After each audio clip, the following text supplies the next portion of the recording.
Another example, example 2. Just jot it down.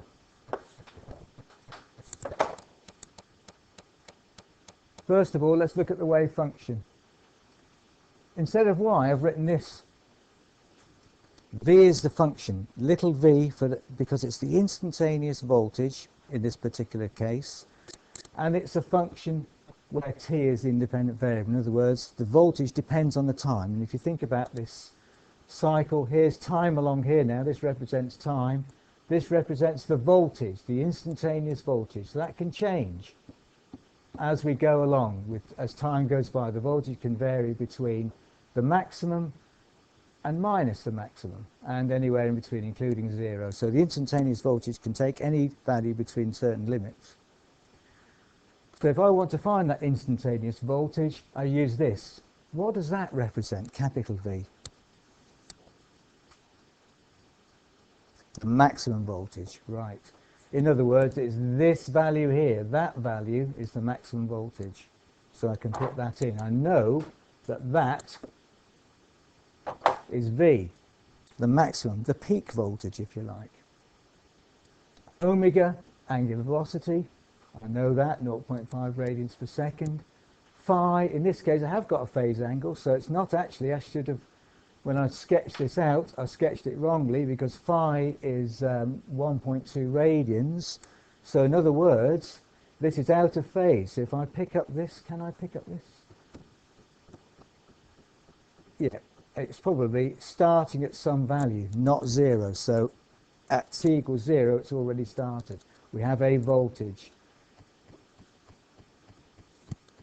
So what I want to know is how long it takes for the voltage to reach 10 volts. What's the time to reach 10 volts? I know the peak voltage is 14. What's the time to reach 10 volts? So I need to find t. I've got to delve into this formula, if you like, to find out what the time is. So the first thing I do is put in what I know. I know that little v is 10, so I write 10 equals 14 sine omega, which is 0.5 t, plus phi, which is 1.2. If you're given the phase angle in degrees, the first thing you've got to do is convert that to radians. Now I want to find t. I've got to rearrange this. I've got to solve the equation to find t. What would you suggest the first thing is that I do? Yeah, you might suggest expand the brackets, but this is a function, the sine of this. So in other words, I can't sort of, it's not like an x or a number, I can't divide by it, but yeah, so I can't expand it. So divide both sides by 14. 10 over 14 equals the sine of this.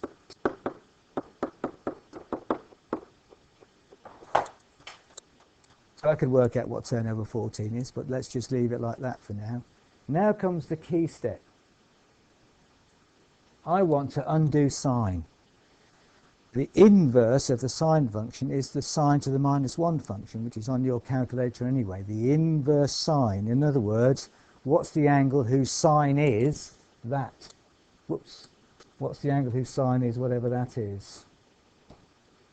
Okay, what's the angle whose sine is 0.5t plus 1.2? So the next step is the key one in problems like that. I say that the inverse sine, sine to the minus 1 of 10 over 14 is 0.5t plus 1.2. And I've undone that sine function. I'm just left with what's inside the bracket. So I don't need the bracket symbol anymore. At this stage, I've got two choices now. I could work out what the inverse sine of 10 over 14 is, and we'll work that in a second. Or I can leave it as that and then carry on. The next thing I would do would be, let's subtract 1.2 from both sides, which would just leave me with 0.5t. And then I'd divide by 0.5 to get just the t. So I can carry on. Let's write both ideas. One way from this point is to leave this as sine to the minus 1 of 10 over 14. and then subtract 1.2 from both sides. So that will equal 0.5t. And then divide by 0.5. So t would equal this lot, sine to the minus 1 of 10 over 14, minus 1.2 all over 0.5. The beauty of doing it that way is I can then just put the numbers into the calculator and out comes the answer. I can put this into the calculator directly using the fraction button.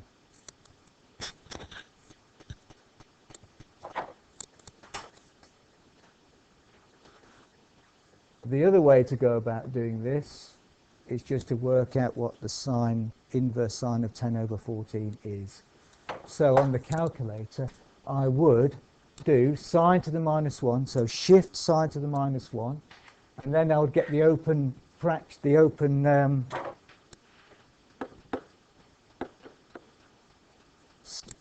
symbol, and then I'd hit the fraction button on the calculator and literally put in 10 over 14. And it tells me what sine to the minus 1 of 10 over 14 is. Remembering I need to be in radians. And that gives...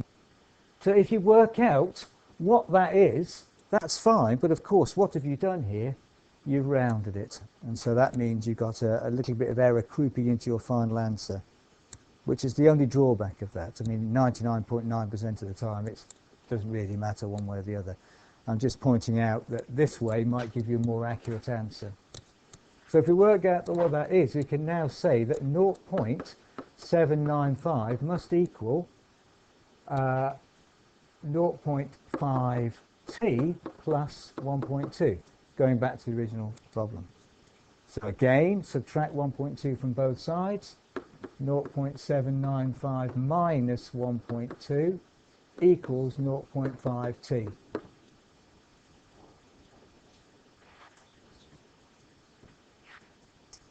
Dividing by half, t equals 0.795 minus 1.2 over 0.5.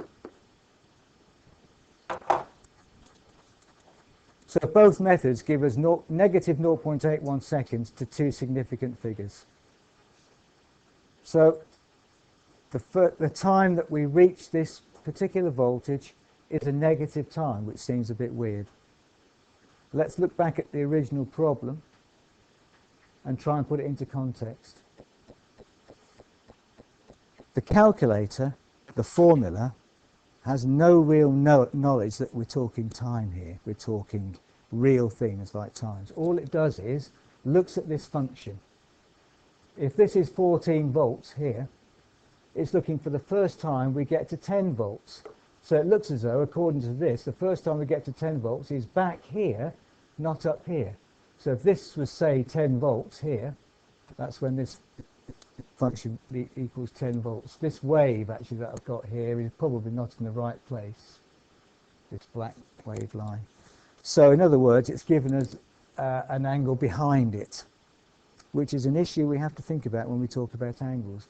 Because if you look at this, if this is, say, the 10 volt mark, there's lots of times when the voltage is 10 volts.